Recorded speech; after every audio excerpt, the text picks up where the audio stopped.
सभी को नमस्कार, गुड इवनिंग। मैं नितिन एक बार फिर से हाजिर हूँ आपके अपने यूट्यूब चैनल टिटोलिया क्लासेस पर। दोस्तों, आपको पता है एक इंग्लिश ग्रामर का अपना एक इम्पोर्टेंट इवेंट होता है मंडे से फ्राइडे तक। उसी में गाइज अपना जो टॉपिक चल रहा है वो चल रहा है प्रेपोजिशन। प्रेपोजिशन बहुत ही इंपॉर्टेंट टॉपिक है। आज ऑलमोस्ट ये कंप्लीट हो जाएगा। ठीक है दोस्तों, तो इसमें आपको पता है कुछ वर्ड्स ऐसे होते हैं जिसके साथ हम प्रेपोजिशन का यूज़ करते हैं तो उसका मीनिंग क्या हो जाता है, चेंज हो जाता है। ठीक है, जैसे मैं बात करता हूँ कि भाई अपने कुछ वर्ड्स की। ठीक है, जैसे मैं वर्ड लिखता हूँ एंटर। अब एंटर के साथ ये बात मना की जाती है कि भी जब आप एंटर का यूज़ करते हैं तो उसके साथ इनटू का यूज़ ना करें। इस बात का रट्टा लगवाया जाता है कि एंटर के साथ इनटू का यूज़ ना करें। ठीक है, ऐसा क्यों? क्योंकि यदि आप एंटर के साथ इनटू का यूज करते हैं इसका मीनिंग एग्रीमेंट या आपका डिस्कशन होता है। ठीक है, इस बात की तरफ थोड़ा सा ध्यान देंगे। आपका यदि आप एंटर के साथ इनटू का यूज करते हैं तो उसका मीनिंग एग्रीमेंट या आपका डिस्कशन होता है। ठीक है,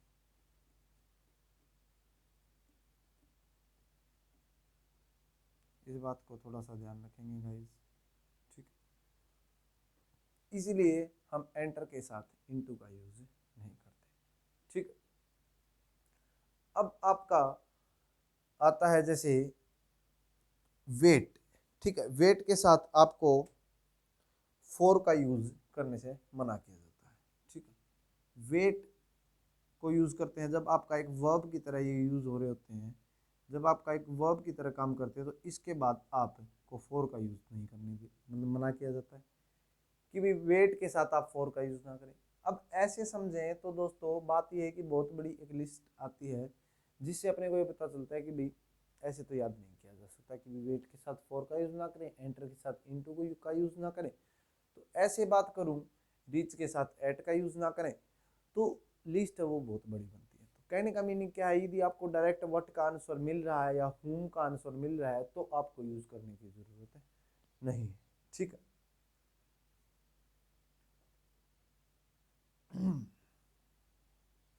तो अब यदि आप वेट के साथ फोर का यूज करते हैं तो इसका मीनिंग गाइज आपका वेट हो जाता है। ठीक है, यदि आप इसी में रीच के साथ एट का यूज करते हैं, रीच के साथ एट का यूज करते हैं तो इसका मीनिंग दोस्तों आपका कंक्लूजन हो जाता है। ठीक है, इसीलिए ये बातें आपको मना की जाती है। ठीक है, absent। absent आपका एक वर्ब की तरह भी यूज होता है, एक एडजेक्टिव की तरह भी यूज होगा। ठीक है, absent वर्ब की तरह यूज होता है जब आपका इसके बाद आपको रिफ्लेक्सिव प्रोनाउन देखने को मिलता है। ठीक है, ये मैंने बात आपको उस टाइम बताई थी जब बात हम रिफ्लेक्सिव प्रोनाउन की कर रहे थे। ठीक है, जब मैंने रिफ्लेक्सिव प्रोनाउन आपको करवाए थे दोस्तों उस टाइम में ये बातें मैंने आपको बताई थी कि absent के साथ यदि आपका absent एक वर्ब की तरह यूज होता है तो आप इसके बाद रिफ्लेक्सिव प्रोनाउन का यूज करते हैं। ठीक है, ये मैंने आपको लिखवाया था रिफ्लेक्सिव प्रोनाउन में ऐसा आपको देखने को मिलता है। उम्मीद करता हूँ ये बात समझ में आ रही है। यदि ये बात समझ में आ रही है तो ये बात तो थी अपनी कल की। ठीक है दोस्तों, अब मैं स्टार्ट करना चाहूँगा आज का टॉपिक। एक बार आप क्लास को शेयर कर दें गाइज, फिर स्टार्ट करना चाहूँगा मैं आज कुछ खास बातों के साथ। ठीक है,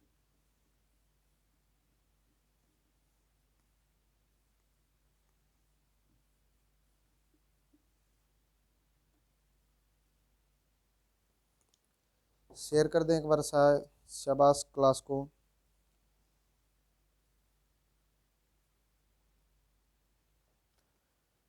अब जो मैं बात करना चाहता हूँ आपसे वो करूँगा मैं ऑन के बारे में, एट के बारे में, इन के बारे में, बाय, विद इन।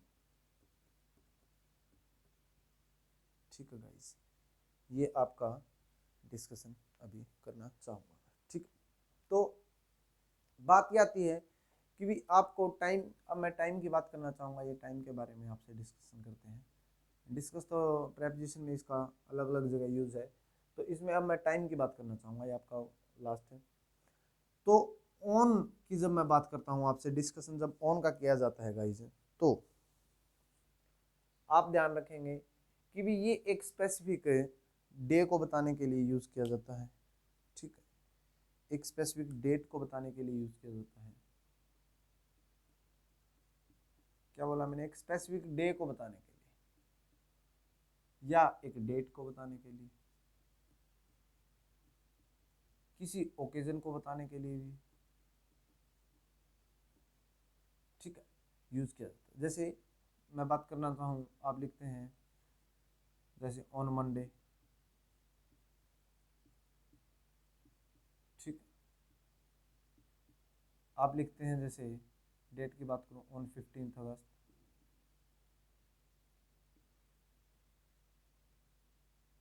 आप लिखते हैं on Diwali,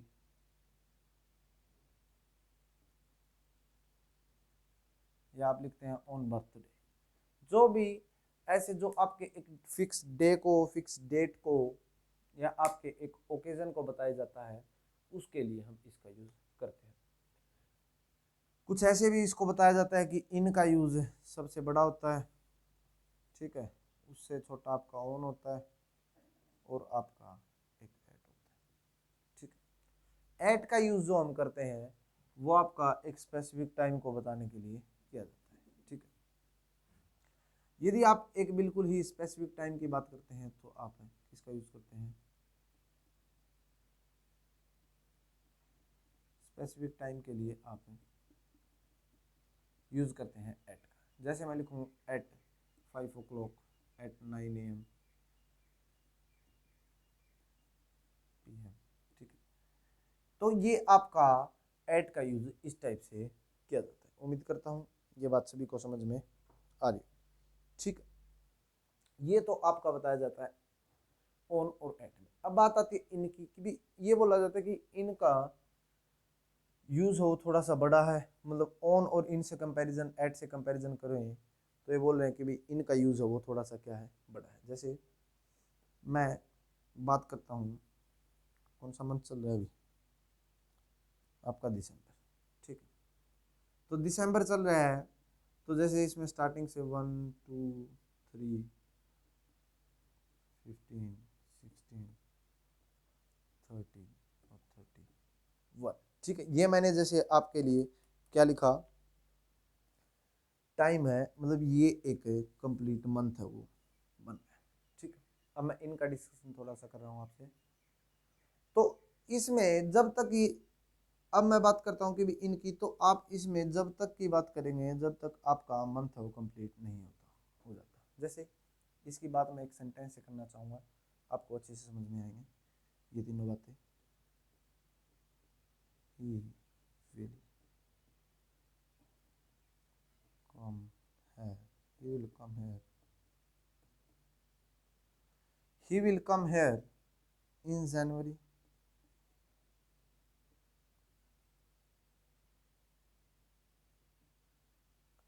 he will come here by January,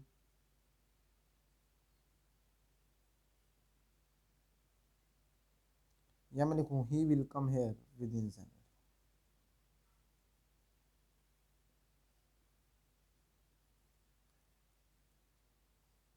बताओ क्या डिफरेंस है तीनों में, ठीक है। तो कुछ शिकारी तो ऐसे भी बैठे होंगे, कोई इसमें से कुछ गलत बता रहे होंगे कि ये गलत है, ये ठीक है। ऐसा नहीं है भाई, ये सभी करेक्ट हैं। ये बात आपको पहले ही सूचित कर दी जाती है कि ये आपके सभी करेक्ट है, ठीक। अब बात करता हूँ मैं, तो जब बात मैं इन जनवरी की करता हूँ तो इसका मीनिंग हुआ कि ही विल कम हेयर इन जनवरी। इसका मीनिंग कि लास्ट मोमेंट तक, ठीक है, वो कभी भी आ सकता है। क्या पता वो 31 को 31 है तब आ जाए, ठीक है। बिल्कुल लास्ट मोमेंट तक की बात करता है, बिफोर द लास्ट मोमेंट की बात करता है, तो आप इनका यूज करते हैं, ठीक है।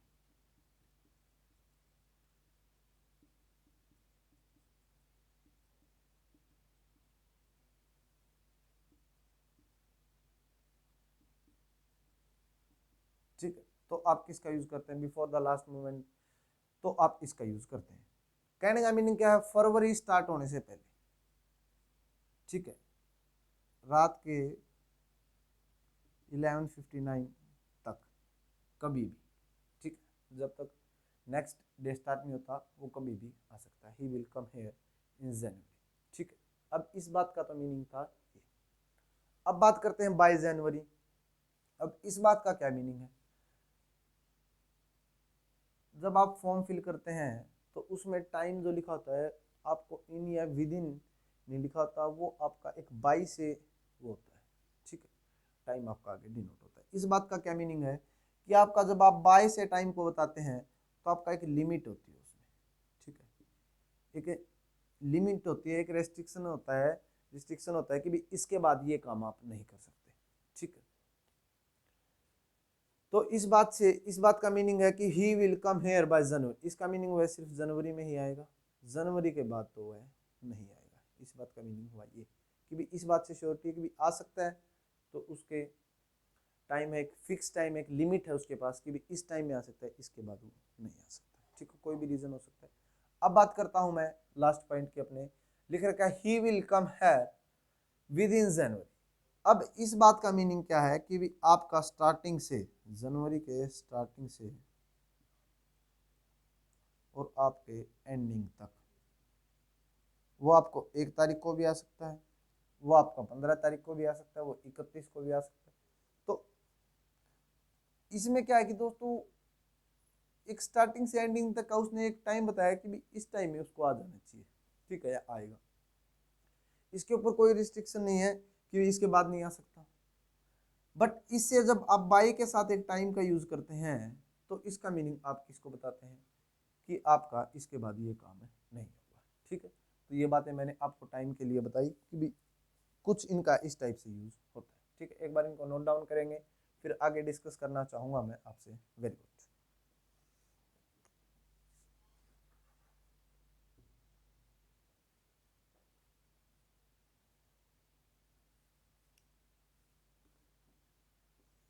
अब बात करता हूं मैं पार्ट्स ऑफ डे के बारे में, ठीक है, पार्ट्स ऑफ द डे के बारे में।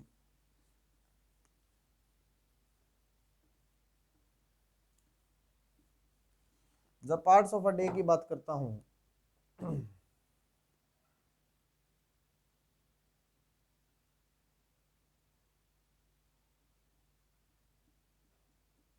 तो ये आपका डिवाइड होता है 2 पार्ट्स में। एक जैसे हम लिखते हैं in the morning,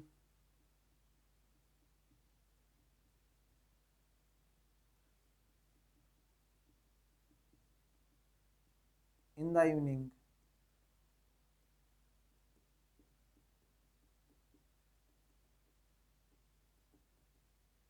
in the afternoon,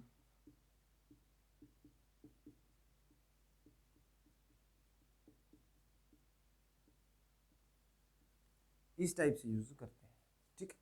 तो ये आप का एक क्या है, डे का एक स्पेसिफिक पार्ट है, ठीक है। इनके बारे में हमने अभी स्टडी किया था कि भी इन आपका एक सबसे बड़े पॉइंट के लिए यूज किया जाता है और इसके साथ भी यूज किया जाता है। तो ऐसा क्यों, ठीक है। अभी आपने ये कहा कंप्लीट डे के लिए तो आप ऑन का यूज कर रहे हैं, कंप्लीट डे के लिए जैसे ऑन मंडे, ऑन ट्यूसडे, और इनका यूज आप एक दिन के एक छोटे से पार्ट के लिए भी कर रहे हैं, ठीक है।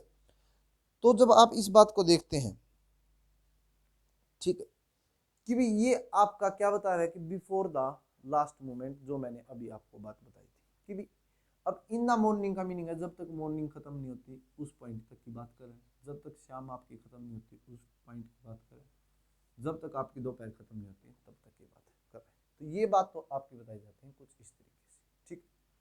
एक आपका यूज करते हैं, जैसे आप यूज करते हैं एट का, ठीक है, एट नून करते हैं यूज, ठीक है। एक यूज करते हैं आप जैसे at dawn, at dusky, dusk. तो ये पॉइंट आपके क्या है, एक जैसे मॉर्निंग टाइम है उसका एक छोटा सा पार्ट, एक नून टाइम है आपका दोपहर का टाइम है उसका एक छोटा सा पार्ट, उसके लिए आप किसका यूज करते हैं, कुछ इस टाइप से यूज आप करते हैं, ठीक है। जैसे नाइट भी लिखते हैं एट नाइट, तो ये आपका इस टाइप से होता है, ठीक है। अब ये तो थी आपके पार्ट्स ऑफ डे के बारे में, मैंने आपसे डिस्कशन किया कि भी इन द मॉर्निंग यूज होता है, पर आप कभी भी एट द मॉर्निंग नहीं देखेंगे लिखा हुआ कि भी आपको कभी भी एट द मॉर्निंग, क्योंकि वो एक specific before the movement, last movement की बात कर रहा है, इसलिए ऐसा नहीं करते। अब मैं इन द नून लिखना चाहूँ या इन द डॉन या इन द डस्क लिखना चाहूँ, तो ये एक कंप्लीट मीनिंग नहीं है, मतलब मीनिंग तो है, एक ये फिक्स टाइम है, ठीक है। ये आपका एक टाइम है, वही कंप्लीट हो जाता है, इसमें ये डिफरेंस है, ठीक है। अब आगे डिस्कस करना चाहूँगा मैं कि भी प्रेपोजिशन का यूज आपका हर जगह नहीं होता। जैसे मैं लिखता हूँ Rakesh will come, Rakesh will come on Monday, Rakesh will come Monday. अब मैं आपसे बोलूं क्या ये सेंटेंस ठीक है, तो आप बोलेंगे राकेश विल कम, ये आपका जो मंडे है ये आपका एक नाउन है, ये आपका जो एक मंडे है गाइस ये आपका एक नाउन है, बिल्कुल आप बोलेंगे बिल्कुल नाउन है। तो आपने कहा राकेश विल कम, ये आपका ना तो व्हाट का आंसर दे रहा है और ना ही whom का आंसर दे रहा है। देखें राकेश विल कम व्हाट, क्या मंडे, बिल्कुल नहीं। राकेश विल कम, आपने ये बात पढ़ी थी कि वर्ब के बाद आप नाउन का यूज कर सकते हैं, बिल्कुल पढ़ा था हमने। वो कब कर सकते हैं, जब वो आपका व्हाट या whom का आंसर दे रहा, ठीक है। क्या डिस्कशन किया था कि भाई जब आपका वो व्हाट या whom का आंसर देता है तो हम इसका यूज करते हैं गाइस। अब बात ये आती है कि भी यहाँ, अब ये तो आपका आंसर जो दे रहा है ये तो एक टाइम, तो ये एक व्हेन का आंसर दे रहा है, और आपको पता है ये एडवर्ब है, यदि आपका ये एक एडवर्ब की तरह काम करेगा तो आप यहाँ प्रेपोजिशन का यूज करना चाहेंगे। प्रेपोजिशन यूज करने के बाद ही आपका एक ये एडवर्ब का आंसर देता है, और आपको पता है ये डायरेक्ट नाउन ठीक था, करेक्ट था, यहाँ कब, यदि ये किसका आंसर दे रहा था, डायरेक्ट आंसर दे रहा था एडवर्ब का। अब आपका नाउन है, इसे कनेक्ट नहीं हो रहा, व्हाट का आंसर दे नहीं रहा, तो इसके लिए इसको जोड़ने के लिए, इसके साथ कनेक्ट करने के लिए हमारे को एक प्रेपोजिशन का यूज करना पड़ा। जैसे एक और लिखना चाहूँ मैं, जैसे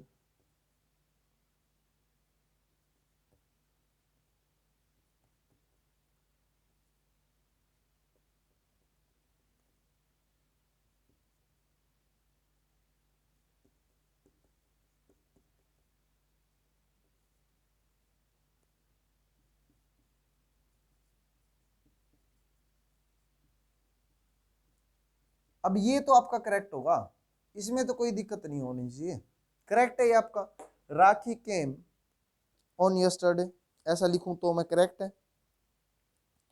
तो आप देखेंगे इसमें कि भी कुछ आपको दिक्कत दिख रही है, दिख रही है कुछ दिक्कत। अब आप देखेंगे कि भाई इसके बाद ये आपका जो केम है और ये यस्टरडे लिखा हुआ है, आपको पता है यस्टरडे आपका एक व्हेन का आंसर देता है, आपका एक एडवर्ब है। यदि ये आपका एडवर्ब है, कोई नाउन है ही नहीं, तो इसको अब आप बोलेंगे जोड़ने के लिए क्या चाहिए, कुछ चाहिए, हमें बिल्कुल नहीं चाहिए। क्यों नहीं चाहिए, क्योंकि आप देखेंगे ये किसको क्वालिफाई कर रहा है, ठीक है। Rakhi came when, Rakhi came when yesterday, क्या ये आपका राकेश विल कम व्हेन, तो क्या ये आपका व्हेन का आंसर मंडे था, ऑन मंडे, ठीक है। तो ये आपका कंप्लीट इस टाइप से इसको यूज किया जाता है, ठीक है दोस्तों। जैसे मैं लिखना चाहूं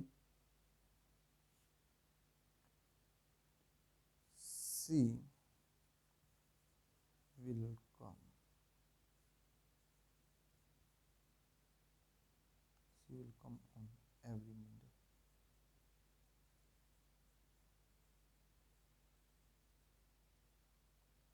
मैंने लिखा she will come on every Monday. अब इस बात का क्या मीनिंग है, आप देखेंगे कि भाई इसमें कुछ जच नहीं रहा है, ठीक है। अब अपने को ये बात सिखाई जाती है कि भाई एवरी के बाद यदि आपको टाइम दे रखा है तो आप ऑन का यूज नहीं करेंगे, क्यों नहीं करेंगे बताओ। अरे भाई हमने ये बात एडवर्ब में सीखी थी, ठीक है, कि भाई आपका ये फ्रीक्वेंसी को बता रहा है, ये आपका यदि फ्रीक्वेंसी को बता ही रहा है तो आपको इसके साथ ये प्रेपोजिशन यूज करने की जरूरत ही नहीं है, प्रेपोजिशन के बिना ही ये इसके साथ जुड़ेगा, she will come every Monday, ठीक है, या she come every Monday, comes every Monday, तो इस टाइप से ये सेंटेंस आपका बनेगा, ठीक है। तो ये आपको कुछ बातें देखने को मिलती हैं, ठीक है। अब मैं डिस्कस करना चाहूंगा राउंड और अराउंड के बारे में गाइस। ठीक है, क्या डिफरेंस है राउंड और अराउंड में, बताएं। शाबाश।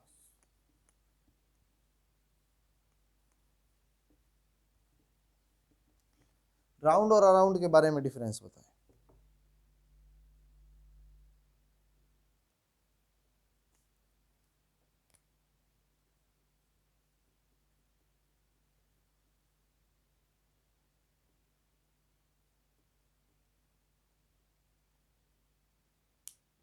Very good. तो आप बोलेंगे कि भी राउंड जो है ये आपका एक स्फेरिकल सर्कुलर के लिए यूज किया जाता है, आपका एक स्फेरिकल पॉइंट को बताने के लिए यूज किया जाता है। ठीक है, एक आपका पॉइंट और इलिप्टिकल को भी बताने के लिए इसका यूज किया जाता है। ठीक है, तो इन 3 पॉइंट्स के लिए इसका यूज किया जाता है। ठीक है,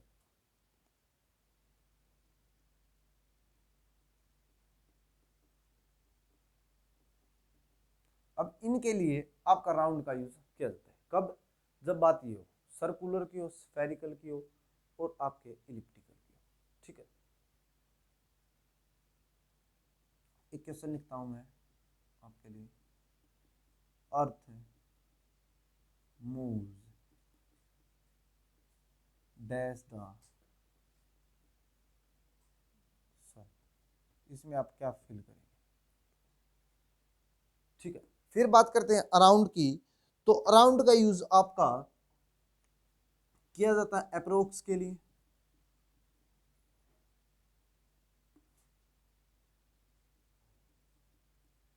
ठीक है, एज के लिए,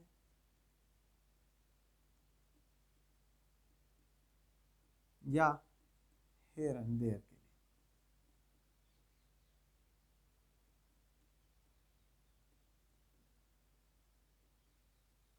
अब मैं जैसे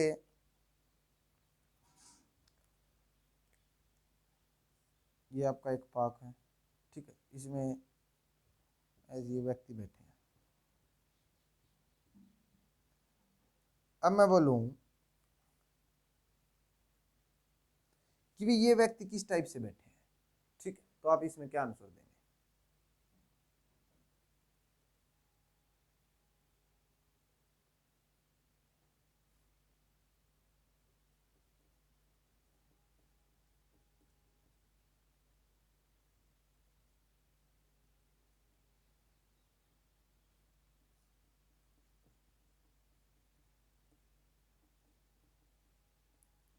people sit dash the park, तो आप देखेंगे व्यक्ति है वो ना तो कोई सर्कुलर बैठे हैं, ना ही आपके कोई स्फेरिकल शेप में बैठे हैं, ना ही आपके इलिप्टिकल बैठे हैं। ठीक, तो आप क्या आंसर देंगे। तो आप देखेंगे कि भी व्यक्ति है, कोई इधर बैठे कोई उधर बैठे, तो इसमें peoples sit around the park. ठीक है, around in the park, people sit around in the park. ठीक, तो ये आपका आंसर हो। अब बात इसकी करता हूं मैं कि भी अर्थ मूव्स डैश द सन। अब इसमें हमारे को रट्टा मरवा रखा है इस बात का कि भी अर्थ मूव्स अराउंड द सन, इस बात का रटाफिकेशन कर रखा है कि भी अर्थ मूव्स अराउंड द सन। अब मेरे को बताओ, अर्थ है वो सन के अराउंड वर्ड का आप यूज करते हैं, तो क्यों, क्या अप्रोक्स है, या वो उसके एज का मीनिंग क्या हुआ कि भी जैसे मैं ये उंगलियां बनाता हूँ अपनी, तो ये आपके एज हुए जैसे। ठीक है, तो अब क्या हुआ कि भी आपका ये एज को बता रहा है। ठीक है, तो एज को बता रहे हैं, तो क्या बिल्कुल ऐसे पास पास में चलती है सन के, ये सन है आपका जो जैसा भी है, बिल्कुल ऐसे चलती है, बिल्कुल नहीं। एक ना ही उसके स्फेरिकल है अर्थ है, ना ही उसके क्या है मतलब अप्रोक्स है, ना ही एज में चलती है, ना ऐसा नहीं है इधर चल रही है फिर इधर चलने लगी, इधर इधर एक फिक्स उसमें भी चलती है। तो आप देखेंगे कि भी अर्थ है वो आपकी इसमें अराउंड नहीं, आप इसमें राउंड का यूज करेंगे। अर्थ मूव्स राउंड द सन। ठीक, क्यों, क्योंकि आप देखेंगे कि भी वो एक इलिप्टिकल शेप में कुछ इस टाइप से आपका राउंड ना होके चपटा जिसको आप बोलते हैं उस शेप में। इलिप्टिकल आपकी शेप में है, स्फेरिकल हुई एक सर्कुलर हुई, ठीक है।